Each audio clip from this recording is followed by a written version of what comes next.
바로 그냥 설 맞이했으니까 곁사람하고 우리 인사를 하십시오. 새해 복 많이 받으시고 인사를 하십시오.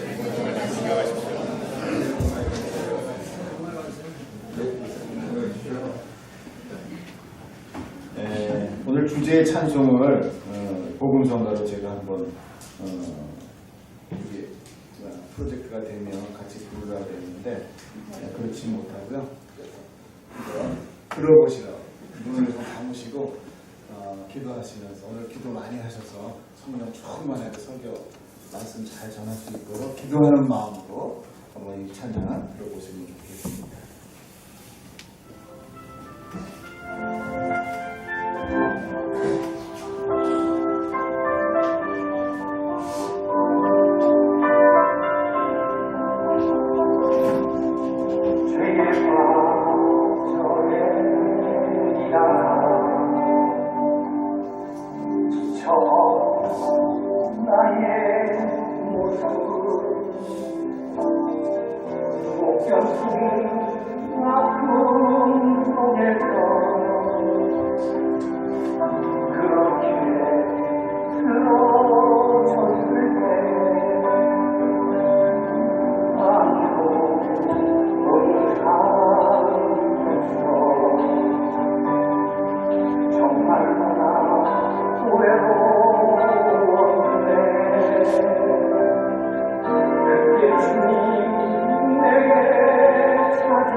안드레가 예수님을 만나고 예수님의 그 부름 앞에서 하던 모든 일상의 자기의 생활 전부를 내려놓고 예수님을 따르는 그러한 장면이 공간복음에 있습니다.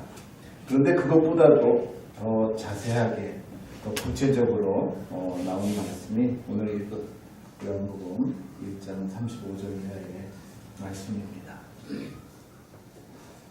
제목이 메시아를 만난 안드레라고 했는데 오늘 목사님이 주보를 아주 너무 이쁘게 만들어 주셨어요. 표지에 Come and fee라고 하는 말씀으로 아주 표지를 잘 만들어 주셨는데 오늘 주제가 바로 이 말씀입니다. 성경에는 메시아를 기다리는 사람과 또 메시아를 만난 사람들의 이야기라고 할 수 있습니다. 아마 여기 계신 저와 여러분 모두는 이 메시아를 만났거나 또는 만나고자 하는 그런 분들이 있을 것입니다. 오늘 본문 1장에 나오는 요한복음 1장에 나오는 이 안드레가 예수님의 와보라고 하신 이 말씀에 순종해서 구원의 주 예수를 만났습니다. 그 만난 사건과 그리고 그 감격에 자기의 형님인 베드로를 데려오는 내용이 오늘 본문의 내용이라고 할 수 있습니다. 베드로는 우리 잘 아는 마태복음 16장에 있는 것처럼 시몬 베드로가 대답하여 이르되 주는 그리스도시요 살아계신 하나님의 아들이시니이다 라고 그렇게 고백을 하고 있죠. 예수께서 대답하여 이르시되 바요나 시몬아 내가 복이 있도다. 이를 알게 한 이는 혈육 안드레가 아니요 하늘에 계신 내 아버지시니라 이렇게 말씀을 하고 있습니다.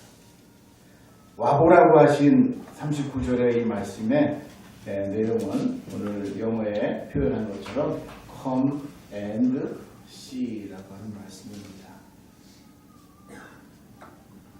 오다라고 하는 엘코마이라고 하는 헬라어 현대 명령이고요. 보라라고 하는 호라라고 하는 말씀은 미래 직설법입니다. 그래서 엘 케스케 카이 호페스테라고 하는 말씀으로 come and see라고 번역할 수 있습니다. 당시에 자신의 스승이었던 세례 요한의 귀를 기울였던 제자들의 모습. 오늘 본문 35절에 보니까 이튿날 요한이 자기 제자 중 두 사람과 함께 섰다라고 하는 말씀으로 우리에게 표현을 하고 있습니다. 한 사람은 안드레인 것 같은데 또 한 사람은 누구일까요? 사도 요한이라고 그렇게 성경학자들이 말씀하고 있습니다. 세례 요한이 이 두 제자들과 함께 예수님을 만났습니다. 세례 요한이 예수님을 만나고 뭐라고 말씀을 하냐면 1장 29절에 보니까 이튿날 요한이 예수께서 자기에게 나오심을 보고 그랬습니다. 이르시되 보라 세상 죄를 지고 가는 하나님의 어린 양이로다 라고 고백을 하고 있습니다. 그러면서 36절 말씀에 예수께서 거니심을 보고 말하되 보라 하나님의 어린 양이로다 라고 제자들에게 말씀하고 있습니다. 두 제자가 그 말씀을 듣고 예수를 따랐다고 오늘 본문은 우리에게 이렇게 말씀하고 있습니다. 스승인 세례 요한 예수님과는 아마 사촌 관계인 것 같습니다. 그렇지만 스승이 자기의 제자를 남에게 보내고 남에게 그를 따르라고 하는 스승은 아마 거의 없을 것입니다. 학문을 하는 우리 교회의 많은 학자들 가운데에서 자기 제자들을 다른 스승에게 보내는 사람은 아마 없을 거예요. 그런 얘기들을 많이 듣습니다. 선생님을 잘 만나야 학위도 잘 받고 교수직도 할 수 있는 거예요. 그래서 잘못 스승을 만나가지고 인생을 망가뜨렸다 하는 얘기도 많이 들어봤습니다. 그만큼 스승은 자기 제자를 남에게 보내지 않습니다. 그리고 자기가 키우고 자기가 학문을 통해서 후계를 있게 하는 그러한 일들이 우리 미국 전 세계 미국이나 한국 사회도 마찬가지고 일본도 마찬가지입니다.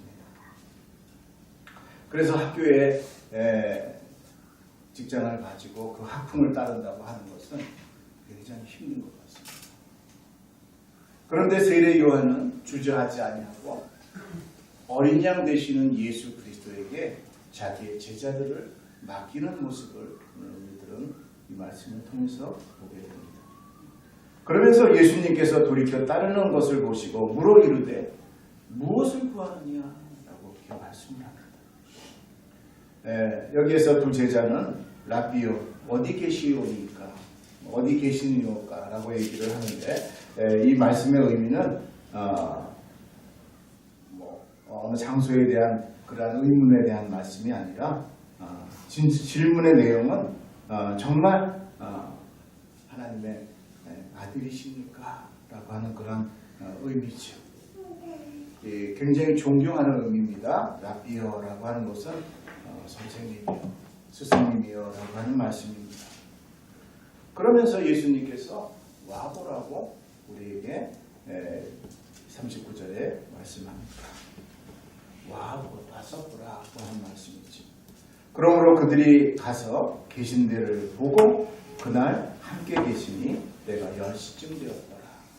유대인의 시간으로 생각하면 우리 시간에 6시를 더하면 되는 것으로 기억이 됩니다.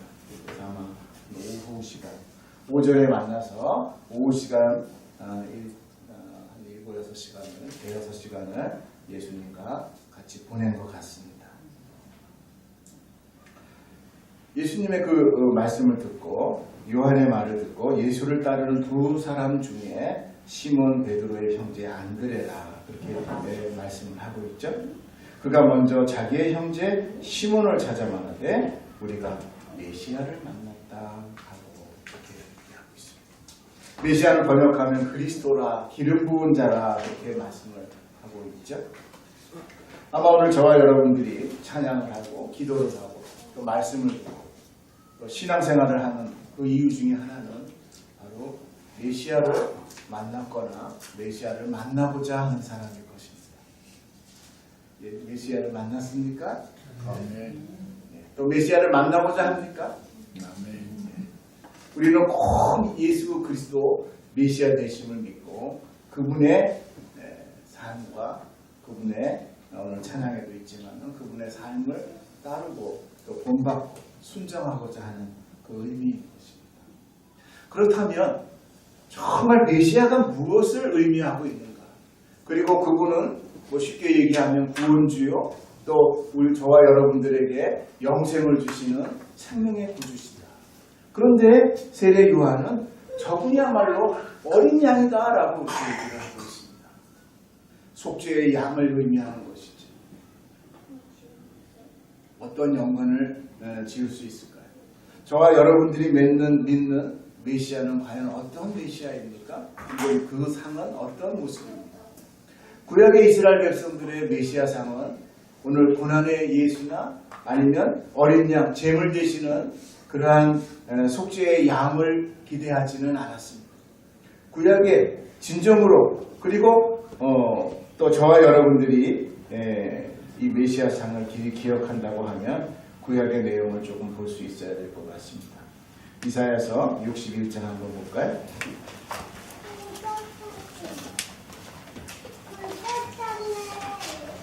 이사야서 61장 1절에서 제가 몇 절 같이 공독하겠습니다. 한 3절까지 우리 같이 한번 공독하겠습니다. 시작. 주 여호와여 영이 내게 내리셨으니 이는 여호와께서 내게 기름을 부으사 가난한 자들에게 아름다운 소식을 전하게 하려 하십니다. 나를 보내사 마음이 상한 자를 고치시며 포로된 자에게 자유를 갇힌 자에게 노임을 선포하며 여호와의 은혜의 해와 우리 하나님의 보복의 날을 선포하여 모든 슬픈 자를 위로하되 무릇 시온에서 슬퍼하는 자에게 화관을 주어 그 죄를 대신하며 기쁨의 기름으로 그 슬픔을 대신하며 찬송의 옷으로 그의 근심을 대신하고 그들이 의의 나무 곧 여호와께서 심으신 그 영광을 나타낼 자라 일컬음을 받게 하려 하시니. 이스라엘 백성들이 메시아를 기다린 것은 바로 이러한 메시아를 원하셨던 것입니다. 오늘 저와 여러분들이 살아가는 이 세대에도 바로 이러한 메시아를 고대하고 또 이러한 메시아가 되심을 우리가 믿을 것 같습니다.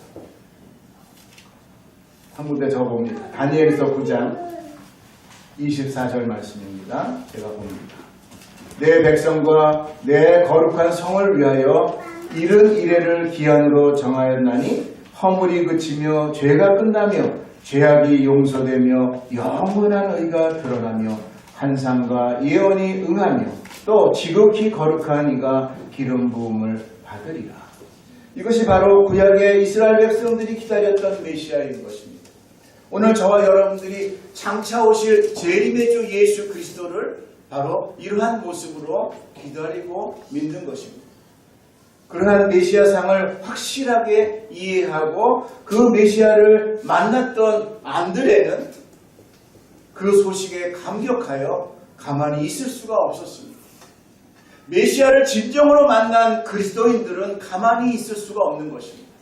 하나님의 성령의 인도하심을 받은 그래서 예수 그리스도를 나의 메시아로 인정하고 구원의 백성으로 구원받을 자의 표상으로 믿는다면 가만히 있을 수가 없는 것입니다. 올해 특별히 전도의 해로 저와 여러분들이 우리 참정교회에서 지키는데 가만히 있을 수가 없는 것입니다.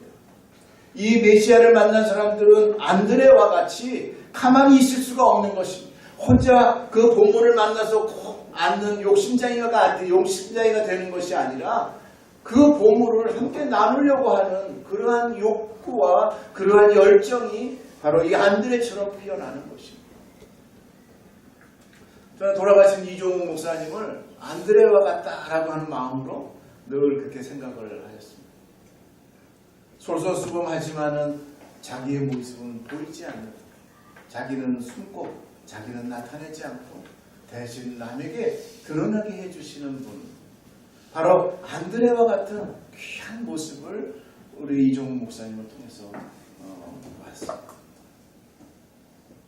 안드레의 사역을 한 두세 가지로 같이 한번 생각하면서 오늘 저와 여러분들이 안드레와 같은 믿음으로 우리가 신앙생활할 때에 전도는 전적으로 잘 될 것이고 또 하나님의 말씀이 정말 생명이 되어서 내 일생 메시아를 만나고 구원주를 만난 그 열정과 그 뜨거움과 그 감격으로 나머지 인생을 하나님 앞에 영광을 돌리며 살아갈 수 있는 그러한 남자다운 씩씩한 안드레의 이름의 뜻입니다. 씩씩한 신앙생활을 감당할 수 있기를 바랍니다. 안드레의 첫 번째 사역은 요한복음 6장에 나옵니다. 한번 찾아볼까요?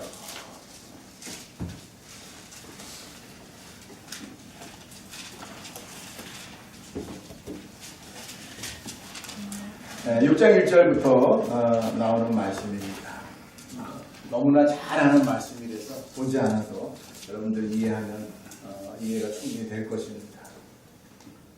5,000명을 먹이시는 오병이어의 큰 역사가 이 안드레의 중요한 핵심적인 행동이고 이 안드레의 숨은 그 열정과 그 노력이 당시 남자만 5,000명이었으니까 적어도 2만 명 정도의 많은 사람들이 먹을 수 있었다라고 하는 통계를 얘기하고 있습니다. 유독 안드레의 그 사역이 7절, 8절에 나옵니다. 이 5,000명이 베세다 광야에 모였습니다. 대단한 인원이 모였죠. 재밌는 것은 5,000명을 먹이신 사건과 또 4,000명을 먹이신 사건이 나오죠. 근데 5,000명을 먹이신 사건은 큰 집회를 하기 위해서 야, 내가 이 집회를 3박 4일 할 테니까 모여라. 해서 모인 것이 아니고 어떻게 마을을 돌아다니면서 예수님의 행적과 표적과 기적을 보면서 마을 사람들이 자연히 모이게 된 거예요. 그래서 벳세다 광야에서 모이게 되어서 예수님께서 이제 집회를 자연스럽게 한 거예요. 그런데 4,000명의 집회는 광고를 한 겁니다. 여러분, 예수님이 3박 4일 동안 집회를 합니다. 사흘이라고 했으니까 3박 4일 동안 집회를 하니까 모이세요 해가지고 모였어요. 그러니까 5,000명의 이 사건은 우연히 이루어진 사건이에요. 그런데 우연히 자연스럽게 모인 이 집회가 더 뜨겁고 더 열정적이었고 더 하나님의 메시아 되심을 증거할 수 있었던 사건이었습니다. 그런데 그 핵심적인 행동이 바로 이 4절, 7절과 8절에 나오죠. 빌립이 대답하여 이르되 각 사람으로 조금씩 받게 할지라도 얼마가 필요하다고요? 200데나리온의 양이 필요하다고 얘기해요. 적어도 요즘 품삯으로 얘기하면 201분의 품삯이다라고 이렇게 얘기를 합니다. 다 작은 돈은 아니겠죠? 근데 제자 중 하나 곧 시몬 베드로의 형제 안드레가 예수님에게 여쭤오래. 안드레는 예수님의 수제자도 아니었어요. 그렇지만 예수님이 불렀을 때에 누구보다도 먼저 부름을 받은 제자예요. 베드로, 요한, 야고보. 이 사람은 예수님의 수제자라고 우리 잘 아는 거죠. 그렇지만 안드레는 그 수제자의 반열에 끼지 못했어요. 그렇지만 초창기 예수님의 그 사역 속에 이 안드레의 사역이 없었다면 베드로도 그리고 요한과 야고보도 아마 그렇게 크게 성장하지 않았을 것이다 라고 하는 추측이 가요. 너무나 중요한 핵심적인 사건과 너무나 주님의 큰 사역 속에 핵심적인 행동들을 안드레는 하고 있습니다.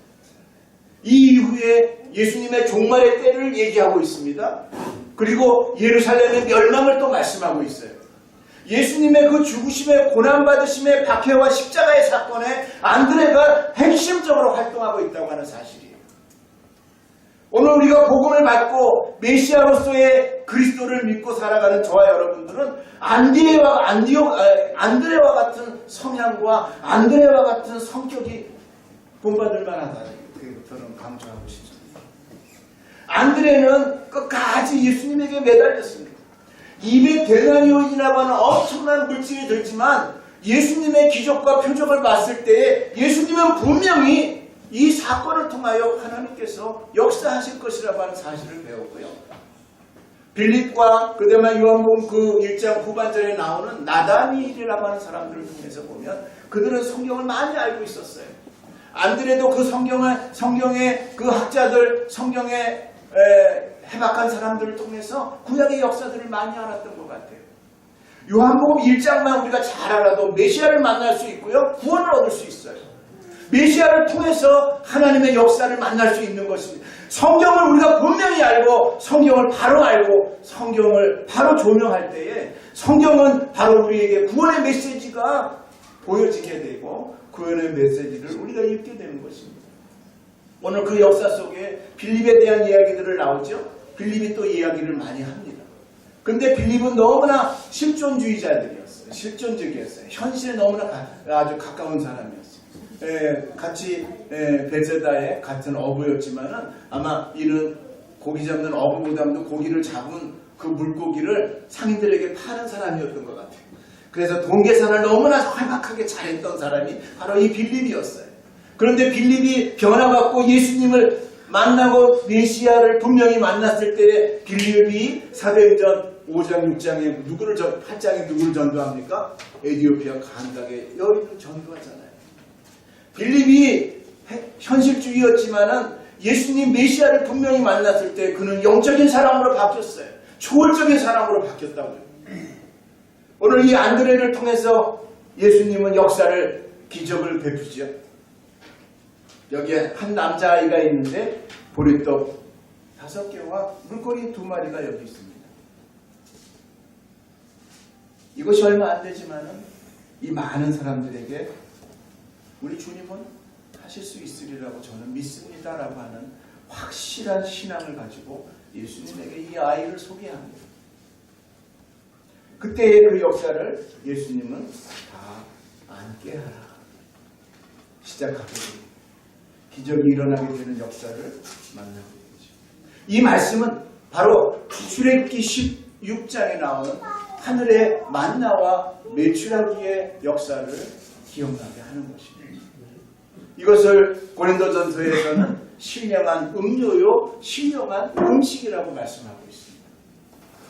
광야에서 이스라엘 백성들 그 200만이나 되는 많은 사람들에게 신령한 하늘의 음료와 음식이 내렸던 것을 기억하면서 이 빌립과 안드레는 구약의 그 역사하셨던 하나님이 바로 당신이 메시아이심을 알고 똑같은 역사를 기적을 베푸실 것을 확신했던 것입니다. 남은 조각이 얼마였습니까? 12바구니라고 그렇게 말씀했어요.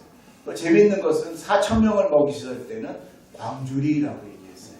네. 바구니와 광주리는 다르죠. 광주리는 사람이 들어갈 만한 크기의 광주리였다고 해요.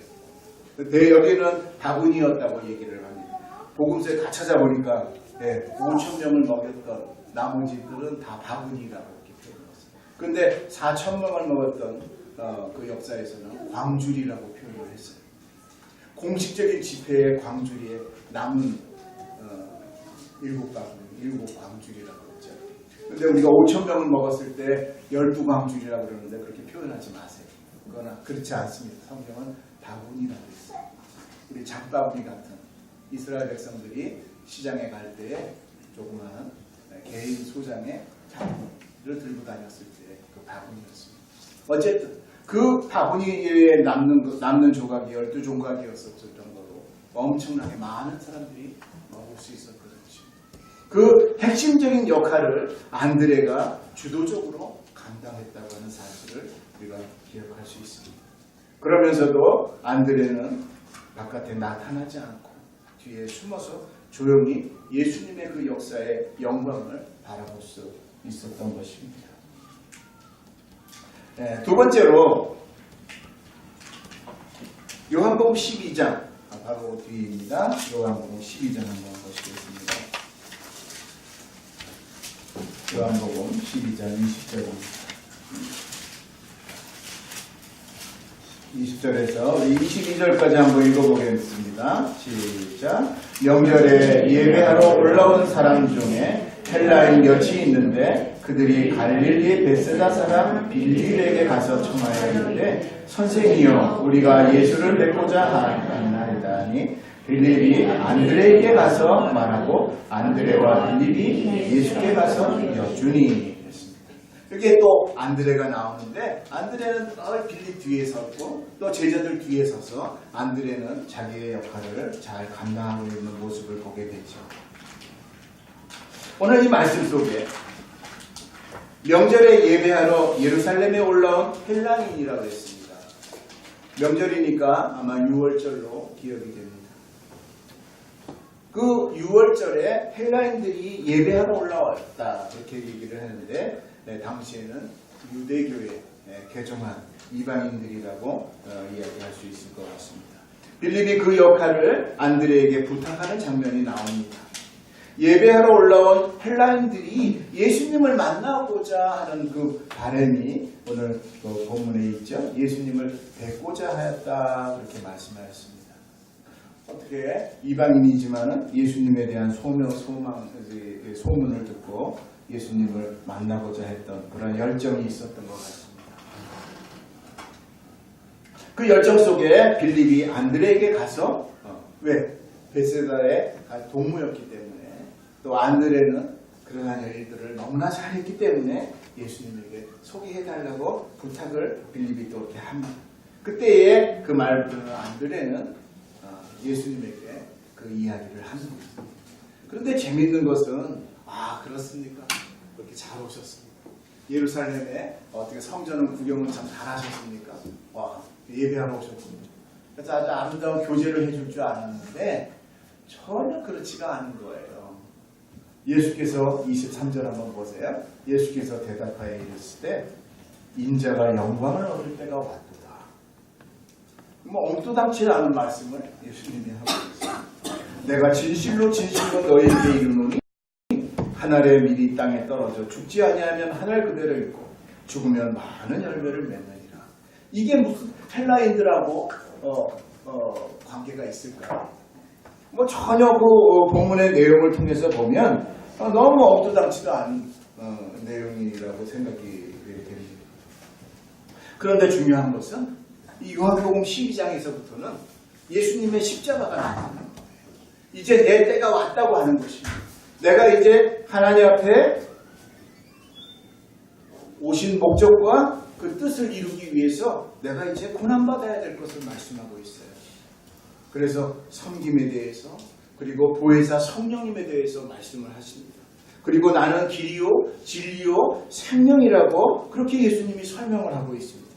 안드레는 메시아를 만난 제자로서 역할을 잘 감당하면서 뒤편에 물러나서 무슨 말씀을 해주시나 하고 그 관계를 목격을 하는데 뭐 그렇지가 않았던 거예요. 그런데 이 12장에서부터 예수님의 그 삶의 목적과 예수님이 오신 어린 양으로서 속죄의 양으로 오셔야 하는 그 이유를 드디어 이제 말씀하시는 것이죠. 당시에 이 헬라인이라고 하는 것은 이방인이죠. 다시 말하면 예수님께서 오신 그 목적은 유대인뿐만 아니라 이제는 이방인들에게도 나의 온 목적을 공개적으로 알려야 하겠다라고 하는 고지인 것입니다.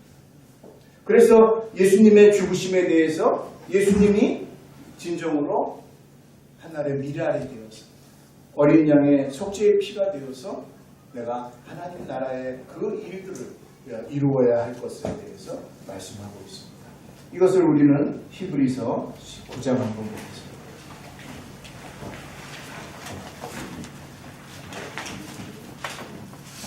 히브리서 9장 11절입니다.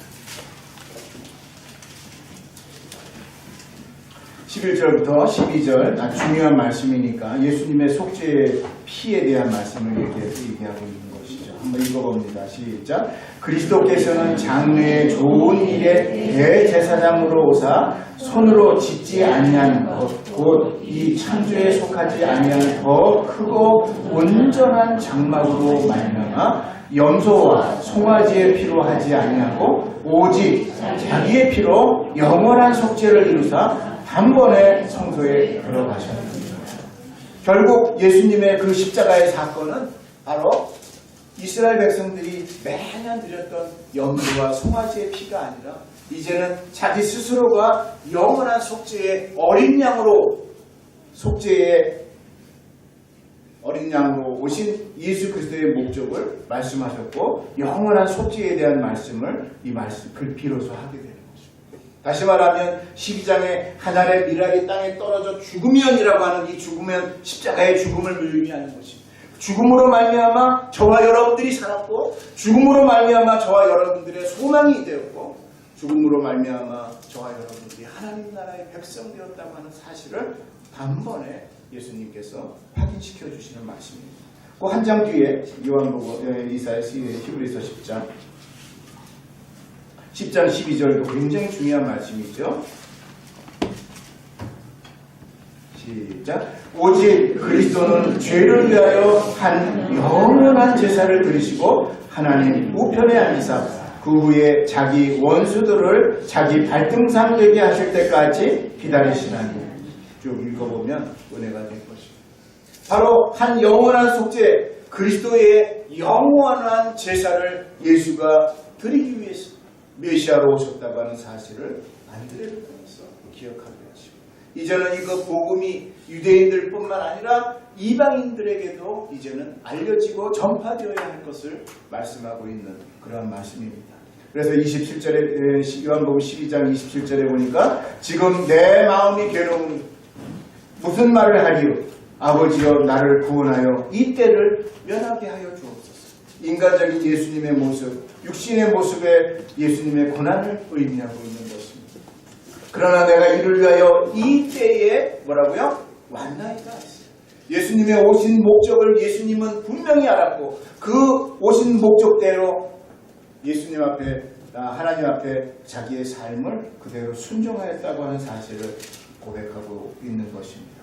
이러한 사실을 통해서 바로 이 안드레의 역할이 얼마나 저와 여러분들에게 중요한가를 우리는 다시 한번 기억해야 할 것입니다.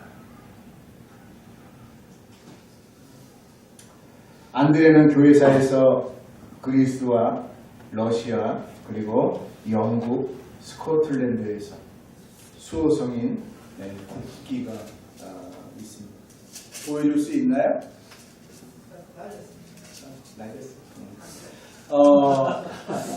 안드레는 예수님이 십자가에 못 박혀 돌아가셨다고 했는데 그렇게 자기는 죽을 수 없다고 해서 X자 십자가를 죽으셨어요.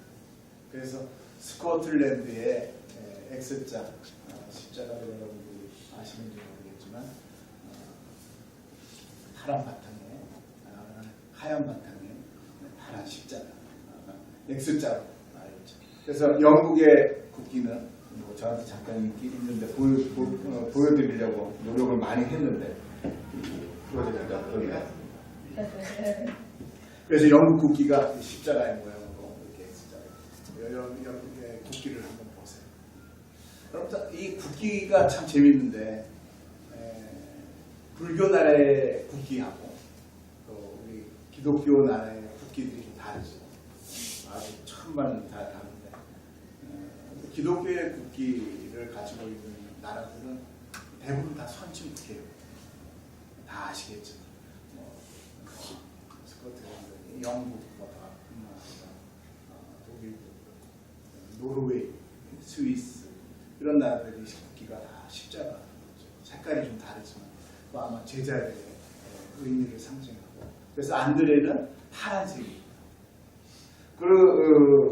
안드레의 그 삶의 모습을 아마 여러분들 찾아가서 이렇게 유튜브나 내용들 한번 보시면 안드레의 삶이 너무나 열정적이었고 전도적이었고 그리고 그 삶이 너무나 실천적이었어요. 그리고 늘 그 메시아에 대한 소망을 확실히 깨달았기 때문에 그의 삶은 너무나 기쁨이 넘쳤어요.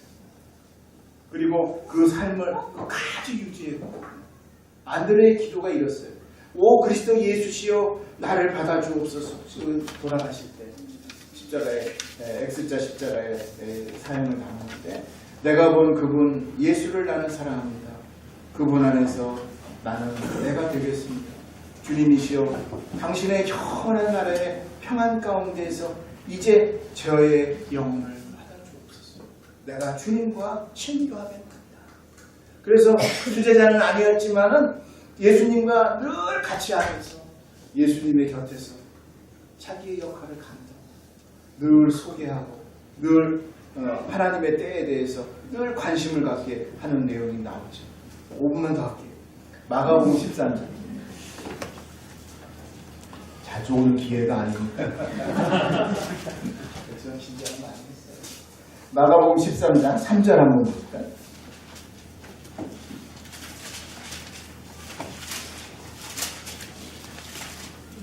3절부터 4절까지 한번 읽어봅니다. 예수께서 감람산에서 성전을 마주 대하여 앉으셨을 때에 베드로와 야고보와 요한과 안드레가 조용히 묻되 우리에게 이르소서 어느 때에 이런 일이 있겠사오며 이 모든 일이 이루어지려 할 때에 무슨 징조가 있겠사오며. 마태복음 24장의 내용이 있죠. 이 말씀을 예수님에게 물었을 때에 안드레가 마지막에 낍니다. 이 수제자들 세 명이 베드로, 야고보, 요한 그리고 안드레가 있어요. 이 안드레는 그만큼 예수님과 친밀한 관계를 가지고 예수님의 그 비밀을 깊이 알기 위해서 그만큼 노력했던 거예요. 우리가 예수를 믿고 예수 안에서 살고자 하는 그 열정이 있다면 우리는 하루에 1시간은 성경을 파야 돼요. 성경을 연구해야 돼요. 성경을 깊이 묵상해야 돼요. 왜? 성경에서 뭐라고 그랬습니까? 성경에서. 네? 요한복음 5장 39절. 너희가 성경에서 영생을 얻는 줄을, 성경을 통해서 영생을 얻는 거예요. 하나님의 말씀을 통해서 영생을 얻는 거예요. 영생을 얻는 줄을 생각하고 성경을 연구하거니와 이 성경이 곧 내게 대하여 증거하는 것이라고 말씀합니다. 예수님에게 증거하는 내용이 성경에 기록되어 있기 때문에 이 성경을 연구하고 깊이 묵상하라고 하는 사실을 말씀하고 있어요. 그러나 너희가 영생을 얻기 위하여 내게 오기를 뭐라고 하셨습니까? 40절에 요한복음 5장 40절에 시원하지 아니하도다. 예수님이 이렇게 말씀하시죠. 1장에도 있지만 너희들이 원하지 않았다. 하나님의 말씀이 밝히 드러나 있거늘 너희들이 원하지 않았다. 우리가 메시아를 만난 그리스도인들은 안드레와 같은 열정과 그러한 주도적인 하나님의 말씀에 대한 갈급함이 있어야 돼요. 늘 하나님의 말씀을 사모하고 그 말씀을 바라보고 오늘 우리 교회가 찬양이 뜨거운데 찬양이 말씀이잖아요. 성경 읽기 싫으면 찬양이라도 해라. 저 찬양이라도 열심히 해라. 이 성경 말씀에 이 내용들이 함축되어 있는 내용들이 찬양에 많이 있거든요. 네, 성경을 그냥 나는 읽기 싫어하고 그러면 찬양이라도 많이 하세요. 뭔가 많이 묵상하고 그 말씀이 무엇을 의미하는가를 깊이 생각할 때에 그 말씀이 나에게 은혜됩니다. 그 말씀이 진리로 다가오는 그러한 때를 맞이하게 됩니다.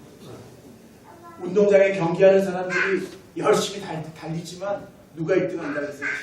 열심히 부지런한 사람이 1등하는 것처럼 우리가 성경을 알려고 성경을 깊이 연구하고 성경을 통해서 성경이 무슨 얘기를 하는 거에 대해서 한번 얘기해야 돼요. 요한복음 3장 19절에 그 정죄는 이것이니 곧 빛이 세상에 왔습니다. 예수님이 빛이라고 말씀하셨고 오늘 우리 읽은 이 요한복음 1장에도 빛이라고 얘기했잖아요. 빛. 과연 이 빛이 무엇인가에 대해서 한번 여러분 생각해 봐야 돼요. 그러면서 또 이 말씀이 있어요. 빛이 세상에 왔을 때 사람들이 자기 행위가 악함으로 빛보다 어두움을 더 사랑하는 것입니다. 네? 오늘 우리의 내면적인 삶 속에 저와 여러분들의 그 삶을 한번 지켜보시고 솔직하게 내 삶을 한번 고백해 보세요. 예수님에게. 과연 나의 내면적인 삶은 빛을 좋아하고 있는가 어둠을 좋아하고 있는가를 한번 깊이 묵상해 보시라고. 진정으로 내가 빛에 거하기를 원한다면 빛을 사모해야 되잖아요. 그런데 너무나 많은 사람들이 오죽하면 유대인들이 예수님 자기의 백성에게 찾아오신 그 빛을 그 예수 그리스도 메시아를 십자가에 못 박혀 죽게 했냐. 그리고 그 피를 나와 내 자손에게 돌리라고까지 저주하면서 예수님의 그 십자가의 그 보혈과 고난을 자기들은 원하지 않아. 오늘 내 내면적인 삶의 모습은 어떤가요? 내 의식하는 삶은 어떤? 진리를 따르는 자는 빛으로 오나니 그 행위가 하나님 안에서 행하는 것임을 나타내려 함이라. 우리에게 분명하게 이렇게 말씀했잖아요.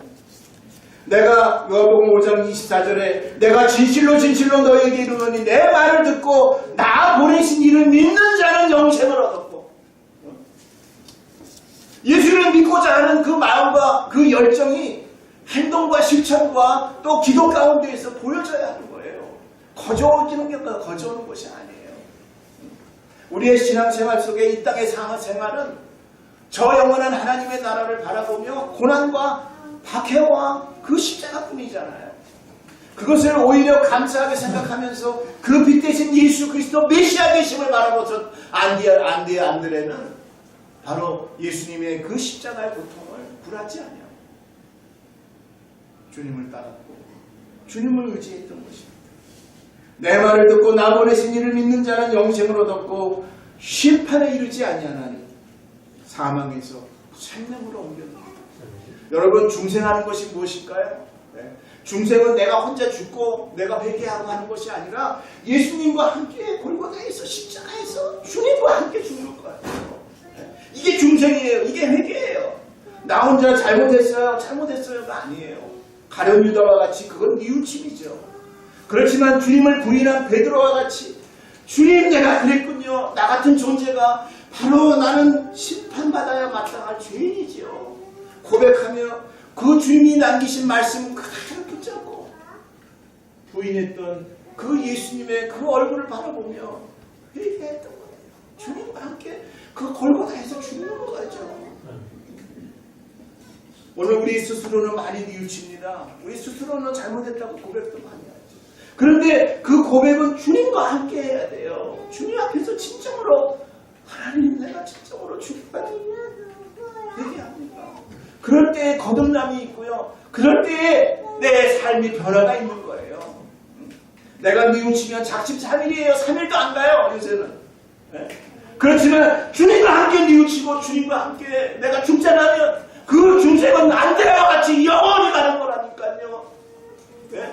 오늘 우리가 회개하고 우리가 하나님 앞에 거듭나는 인생은 바로 주님과 함께 할 때 주님이 나의 중보자가 되셨잖아요. 네? 스스로 하는 신앙생활은 얼마 같지 않아요. 하나님과 함께 하는 거예요. 교회 안에서 우리 하나님의 말씀 안에서 하나님의 제단 안에서 하나님과 함께 뉘우치고 하나님과 함께 회개하고 중생하는 거예요. 중생의 그 거듭남이 바로 요한복음 3장에도 있잖아요. 네? 그러한 그 거듭남이 바로 오늘 저와 여러분들에게 영생을 보장하고 하나님의 영원한 천국을 보장하는 것입니다. 그래서 요한복음 6장 63절에 살리는 것은 영이니 육은 무익이요 내가 너희에게 이런 말이 영생이로다 라고 고백하고 있잖아요. 요즘 우리가 SQ라고 해서 이 영성지수에 대해서 제가 공부를 하는데 우리 이종호 목사님이 석사학위에 영성지수에 대해서 석사 논문을 쓰셨더라고요. 얼마나 감사하지. 그래서 계속 읽으면서 이렇게 영성지수에 대해서 생각을 많이 하는데 요즘 이제 우리 과학자, 우리 신목사님 때 양자에 대해서 이제 듣게 했는데 양자는 보이지 않는 세계잖아요. 그런데 성경은 벌써 3,500년 전에 보이는 세계, 보이지 않는 세계가 있다고 말씀하셨죠. 보이지 않는 세계. 지금 현대 과학 물리학에서 지금 양자가 본인 이제 선 과학 물리학 연구소에서 이게 양자를 발견하고 양자 입자를 발견하고 전자파가 지금 통용되면서 우리가 핸드폰을 잘 쓰는 것도 이 양자 물리학의 원리잖아요. 이게 전자가 입자인 줄 알았는데 파동이었다. 그래서 파동과 입자가 같이 교류하면서 이 전파로 풀려서 파동으로 입자면 오늘 나를 수도 없어요. 근데 중요한 것은 관찰자의 효과가 있대요. 목사님 들었죠. 입자와 파동이 흐를 때에 내가 관찰을 어떻게 하느냐에 따라서 정해진다. 입자 파동이 나가는데 내가 입자라고 생각을 지금 이 시간에 입자라고 생각하면 그 입자는 과거에도 입자였고 앞으로도 입자가 됩니다. 내가 파동이다 생각을 하면 그 입자는 옛날에도 파동이었고 지금도 파동으로 생각하면 앞으로도 파동이어간다. 이것을 바로 구원의 원리로 생각해 보니까 그렇구나. 내가 이 시간 하나님 앞에 메시아를 만나고 그리스도를 만난 저와 여러분들이 믿기로 다짐하면 나는 옛날에 벌써 하나님이 나를 예정해 놓으셔서 불러주셨구나 하는 걸 알게 되고 앞으로 내가 지금 현재 그리스도 앞에 신앙을 메시아로 고백하고 메시아를 내가 구원주로 고백하면 나의 영혼도 정해진다. 내가 이 시간 메시아를 고백하면 옛날에도 나도 믿었던 사람이고 앞으로도 믿을 사람이고 앞으로 그 구원의 약속이 확실하게 보여진다고 합니다. 이게 양자세계의 아주 엄청난 입자와 파동의 양자성이 들어요.